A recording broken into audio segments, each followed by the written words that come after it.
अस्सलाम वालेकुम। SM news के साथ मैं हूं मुक़द्दर रज़ा।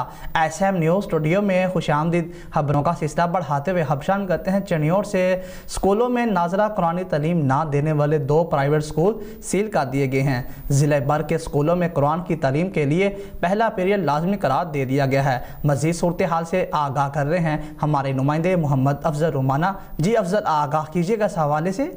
जी बिल्कुल, चनियोट महकमा तालीम की जानिब से ज़िला भर के स्कूलों में कुरान की तालीम को लाजमी और यकीनी बनाने के लिए ज़रूरी अहकामात पर अमल जारी है। CO एजुकेशन ज़फ़र रेहान की हिदायत पर deputy district education officer Mohammad Saeed और assistant education officer Kashif Chukhia ने मुख्तलिफ स्कूलों का विज़िट किया। कुरानी तालीम ना देने पर मुश्की शाह में मौजूद बेसिक इंटरनेशनल स्कूल और जवा सदात में मौजूद मज़ूमीन स्कूल को सील कर दिया गया। इस मौके पर deputy district education officer Mohammad Saeed का कहना था, तमाम स्कूल हुकूमती हिदायत के मुताबिक कुरान मजीद की तालीमात को बतौर मज़मून निसाब और टाइम टेबल में शामिल करें। CO एजुकेशन की हिदायत पर ज़िला भर में कुरान मजीद की अमली तालीम को हर सूरत यकीनी बनाया जा रहा है। कैमरामैन मोहम्मद आरिफ डक्कू के साथ मोहम्मद अफजल रमाना, चनियोट।